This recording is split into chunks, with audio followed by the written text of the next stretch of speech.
Hey, it's Grayson. This is the Fixerpunk podcast. This is going to be a more true Fixing the Fixerpunk episode because there isn't much of a lesson for me to teach, just a big mess all around me. Literally.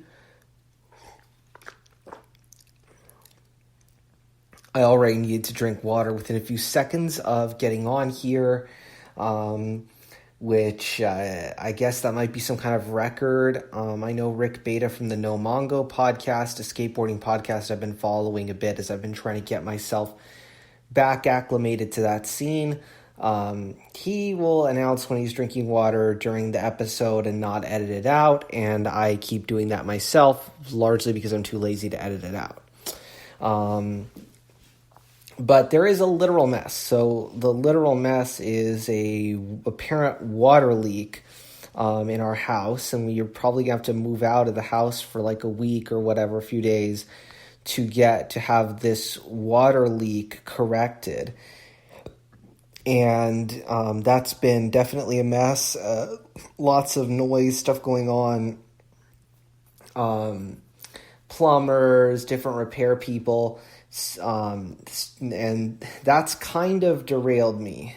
But it in a way, it's kind of a good thing in that it sort of interrupts sort of any patterns in my life. And I'm going to be away from the house and for a few days, and that's in a way kind of a good thing, because I was just thinking, maybe if I get out of this environment, maybe if I'm in a different environment, I'll do well. I know when I've been involuntarily needing to be away from my house or needing to be out of town for a certain period of time, I've managed to get a lot of stuff done. So obviously the disturbance of all of these things happening in the house is slowing down my progress in certain ways, but I feel like possibly in other ways, depending on how chaotic the ultimate restoration, remediation, all that stuff is, how involved I have to be in and that stuff, I might actually think of something different and new for the podcast or for myself while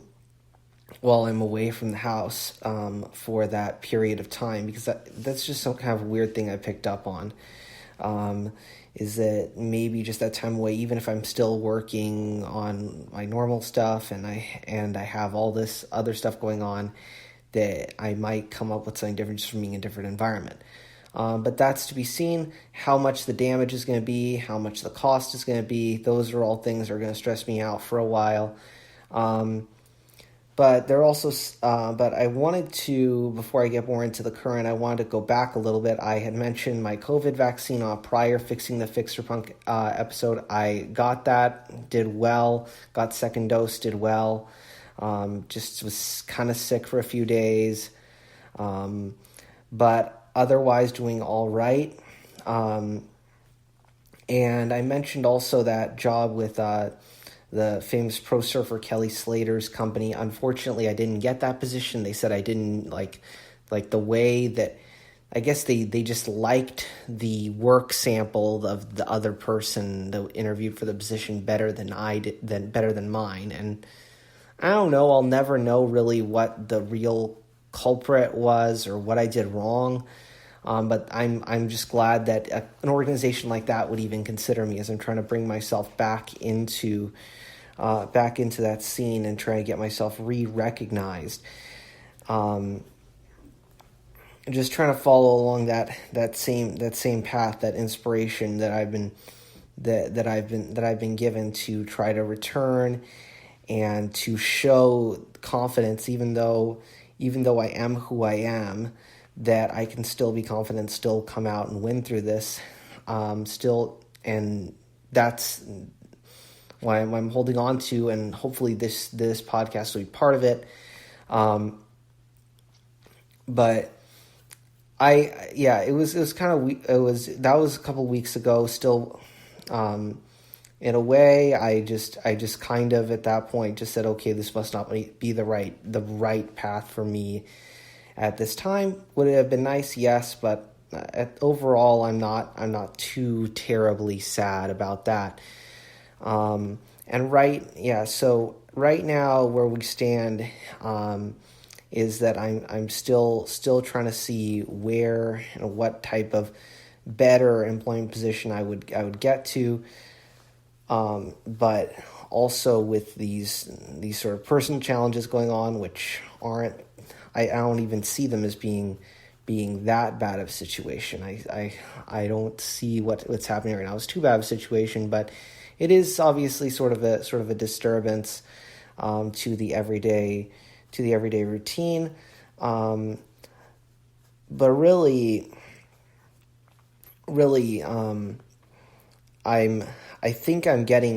I'm kind of in this space right now overall with everything that I'm trying to do, trying to make everything in my life better at once, where it just seems like it's very, very stop and go, and like something's moving, something feels like it's moving, but something really isn't. I had spoken a while back about how I felt like I was working really, really hard, but I was working really, really hard on just like stuff that didn't really matter, like reorganizing stuff in the house, things like that. Maybe that's still sort of there, and maybe that's kind of the same thing that I'm feeling, but I feel like I am moving in the right direction, but it seems so like slow in coming, and like nothing really dramatic. But maybe I need to stop looking for super dramatic things to happen. That maybe it'll just be that like one day, many months from now, and I'm like, okay, there's been a big change. And one area where I'm starting to notice that phenomenon of like thinking, where I just keep feeling like I'm spinning my wheels, but nothing's happening, but something actually did happen, or at least I feel like something happened now, is in terms of my level of fitness, which my workouts are nowhere near where they should be, but I've been trying to be consistent for at least the last 9 months or so, working with the buddy that I spoke about that I found online, which if you're looking for like motivation or looking to work with other people in a collaborative way outside of sort of the system of hiring people to hold you accountable and help you with goals, you can actually like look on Reddit on a page called Get Motivated Buddies for people that'll where you mutually hold one another accountable for a goal. I've had somebody working with me on just staying consistent on workouts, and I'm finally getting to a point where I feel like I'm somewhat stronger. Like there's somewhat, very modestly, but somewhat more development in my upper body and things looking just a bit more athletic. And it was just one day I kind of looked in the mirror and I was like, okay, it's starting to kind of, my body's still starting to actually kind of change here. And that's a very, very positive thing. Something I haven't really felt in a long, long, long time ever since the accident. Like I can actually feel like my chest feeling stronger. Things actually look like there's some muscle there. I'm obviously my weight is still like roughly the same, still at like 164 pounds, like the exact same as like when I started. And I'm still I still look out of shape. I look somewhat more like I could be kind of athletic. Like obviously summer's happening right now. I have no plans whatsoever that would involve me being in a pair of board shorts or being otherwise shirtless. But it's obvious to me that if I did, I would be in kind of trouble with how I look and how and how pudgy my midsection still looks. But it does look like something is changing, and it does feel like something is actually changing here. There are times in my life where I've been able to change things very, very quickly, and then that holds for a while. And then there are times like now where things seem to change extremely, extremely slowly. But they're still happening, and I'm still continuing with that. I'm not at my goal, which I think I've finally kind of defined in terms of my fitness, where I want to be like my next stop in terms of my goal. I want to look more like Nick Jackson of the Young Bucks, professional wrestler in AEW. That's where I want to be sometime, hopefully soon, with my second COVID vaccine, and I can start returning to the gym possibly real challenge is how much energy am I going to have? Am I going to be distracted by the random stuff in the house to not put my energy towards things? Because it does feel like whenever I try to focus on something, I'm kind of bouncing around. Like, it'll look like in my tracker app that my workouts are like an hour and a half long, but I'm really going from one place to another, getting constant alerts, notifications from my phone of things that are important that have to get done, but it all feels like it punctuates a lot of my work, and interrupts it. People calling, things like that, and that applies to just about everything I do. But I do get my work done, and I've been on ADD medication. I'm planning now on switching ADD medications to Vyvanse, which may be a little bit better. It's a brand name one instead of the Adderall. The Adderall has definitely helped, and the Adderall too. It's been like, okay, I started Adderall, and it has its side effects. It sometimes makes me feel sick, but now today I can tell, like, there are things that I've been able to do, more episodes of this podcast, more radio interviews, finding people to work with, working with different accountability advice, things that wouldn't have necessarily happened, I don't think, or as well, and really just getting my personality and my sense of expression back being on this medication. And then we just want to make it a bit better and a bit less of a side effect inducing experience by switching over to this new Vyvanse medication. So hopefully that'll go well. I'm seeing people on TikTok saying that medication actually works well for them. Also, another thing is my TikTok. If you're not following at Fixerpunk on TikTok, you should. There's different stuff there on social issues. I was talking a bit about punk rock and the whole phenomenon around. I think that extreme independence really is like the essence of punk and skate culture, is by any means necessary, not independence within a particular system of conformity like conservative and conventional libertarian ideologies are, and then sort of the cosmopolitan conformity of a conventional liberal ideology, but really is a doctrine of extreme independence that includes realizing that for the average person, and independence from the bottom up, and for the average person, that does include things like social welfare, and that independence and freedom are being constrained by capitalism and the structures of capitalism. But there was this guy on TikTok saying that the whole antipathy toward 9-to-5 jobs in punk rock might be counterproductive because it doesn't allow unionization. I think that's a bit of he kind of said that was sort of a weird take, which I think it is. I think that you don't want to tell punks to conform. I think that that's basically the essence of any chorus in a hardcore song, or it could be the essence of a chorus in a hardcore song, is you don't want to make punks conform. And telling them that, okay, you're harming your activism by not going into the conventional 9-to-5 workplace because you can't unionize is kind of in my opinion, I think that's not the right way of putting it. I think that you can live the punk lifestyle and do activism, whether you're going to be entrepreneurial, doing something independently, a non-conventional job, or in the conventional workplace. Both settings are fine. Both are roles that need to be filled. And I think that allowing for extreme creative independence is how we create breakthroughs in society, and not by saying, well, you have to conform in order to make your activism work. Well, although there's a bit of a difference between like the style you're using and like doing things right versus sort of personal preference and choosing the space where you thrive the best. And I think that stylistically, an activist will do best if they're in the environment that they feel the most comfortable in. So if you're somebody who's in the punk scene and you want to be independent and entrepreneurial, then find socially conscious good ways of doing that. If you want to be in the gig economy, find a way to organize the gig economy for better labor rights. Don't feel like you have to go in one particular path.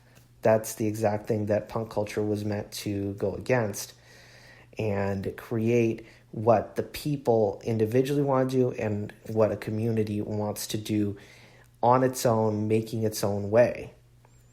That's the power there. And that's what I see happening in all settings.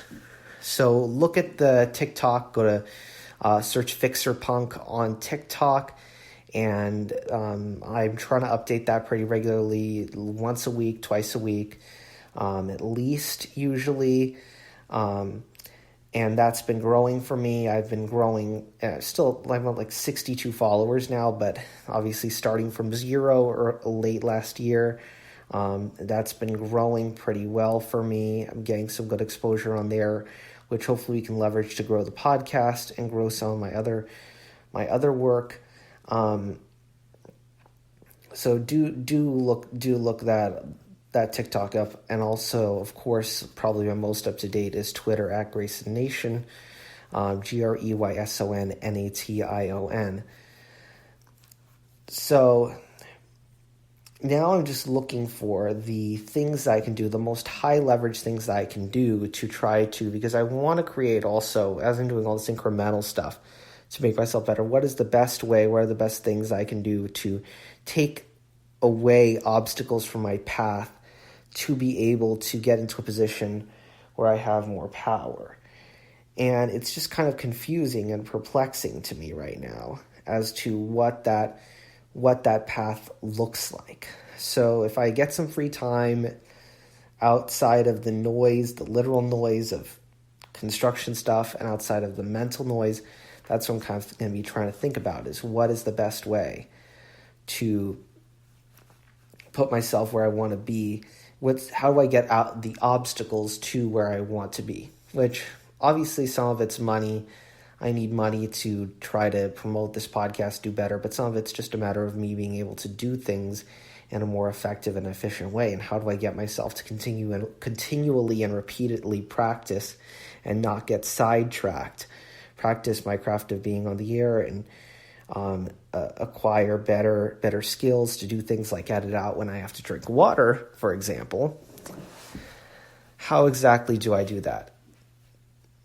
And I'm thinking maybe I should up the ante in terms of like my accountability buddies. Maybe some of it's going to be switching out to this new medication. Maybe I'm going to be even better, even sharper, not just able to do my work, but able to do the stuff that I need to creatively with the new medication. And the whole option of therapy, I spoke on the patronizing party episode. I really just feel like I wish that I had some kind of therapist who would be able to teach me more of like mental skills and things like that, what I can do. Because I notice that sometimes, like when something kind of emotional comes up, where it's sort of confrontational or nerve-wracking, all my energy will just drain up and I just freeze up mentally and I just forget where I'm supposed to go, and I'm just kind of locked up of like, I can't do that thing. I know there's something I need to do, but I don't know what it is. I know there's something I need to do, but I don't know what that is. And I keep getting stuck in that loop. And of course, these therapists just want to kind of take up time and not try to solve that problem. So hopefully I can find some people. I don't know. Maybe I pay somebody out of pocket to do more mental skills oriented psychology, that can help me through those problems. Maybe I'll try to figure them out myself. There are like hypnosis tapes and stuff like that I've stopped doing. I think maybe I just need to up the ante in terms of the accountability and put more and more specific stuff. And instead of just doing like chats and give them my phone number to call me and ask me, okay, why haven't you done this? Why haven't you done that? I don't know if that's going to be putting too much pressure on myself, making it not fun for either side, or not valuable or tolerable for either side. But that might be the answer that I've been looking for, is to put more specific accountability and maybe even fewer things to hold myself accountable to. Because one of my other accountability buddies that I work on for like just general stuff is I send a list and then go through and check off our list. So we send off lists of things we want to do in a given week and check off and see how we're doing on those lists. So maybe something a little more specific to just a single individual habit, like I've been doing with the workouts, which, heck, I haven't been consistent with the workouts. And yeah, I don't look like 9 months of training, but I don't know. Maybe that's the answer I'm looking for, is another more specific to like mental skills training and stuff like that, more specific accountability buddy who's working on that kind of stuff.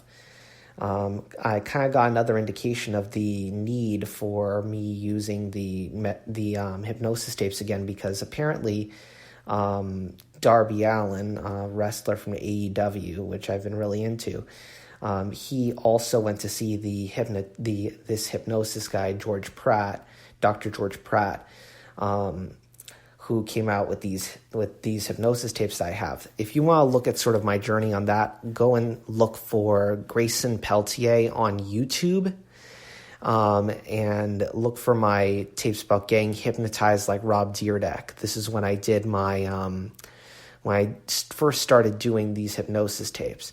I decided, because I heard that Rob Dyrdek used this hypnosis psychologist, and I used his program, helped me a little bit, and I just stopped using it at some point, and didn't go back to it. And I've been trying to, and putting it sort of on this list of things that I'm holding, that I've been supposed to be held accountable to by my accountability buddy, to start these tapes, but it's kind of dropped off. Maybe that's the next thing. And I heard that Darby used that same program, went to that same hypnotist, so maybe that's the right thing for me. I'm not going to say anything dramatically happened with that particular set of hypnosis tapes, but probably helped me through my job and doing well at that, and getting that job, like I mentioned in those tapes. I don't know how much it helps. Hard to quantify these kinds of things. That's the other thing, is it's not like I have like metrics to quantify any of this stuff. But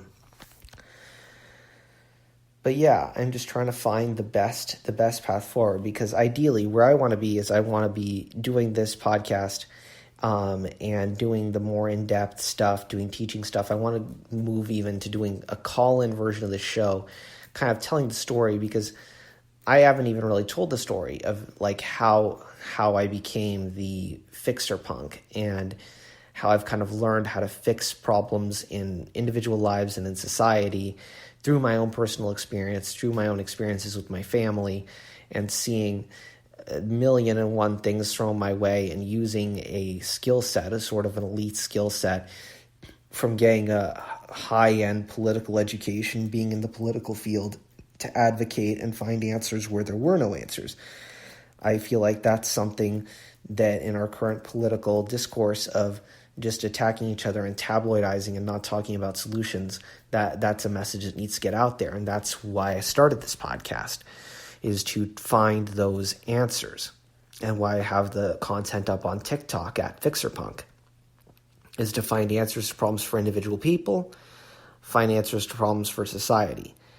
And I feel like also a call-in format may lend itself well, because I want to hear, I know what my problems are, I know what the people around me's problems are, I want to hear what your problems are, I want to think through those things, think through them collectively and collaboratively, in that sort of mutual aid type attitude. I don't know better, there's some things I know, there's some things you know, let's share it, bring it all together.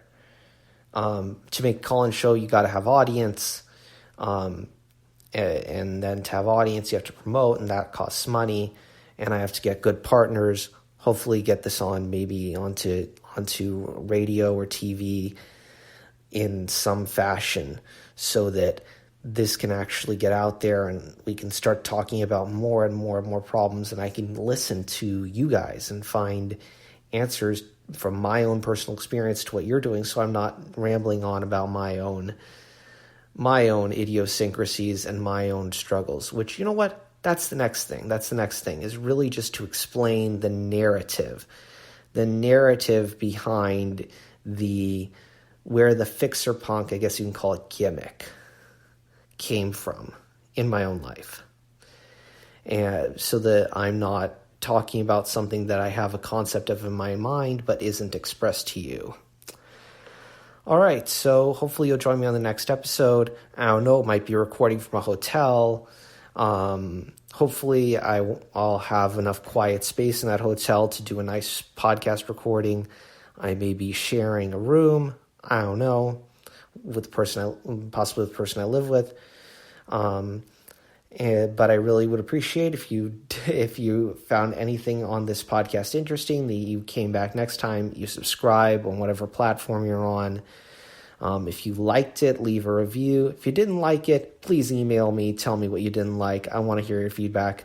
If you liked it too, I'd love your feedback too. Somebody sent me a message on LinkedIn as well. They liked the episode. So if you're that person, thank you so much. So email's Grayson, Greyson, at Grayson Peltier, Peltier.com. And I'll be sure to get back to you if you say that you're giving feedback for the podcast. And thank you so much for listening. I hope you'll join me again next time.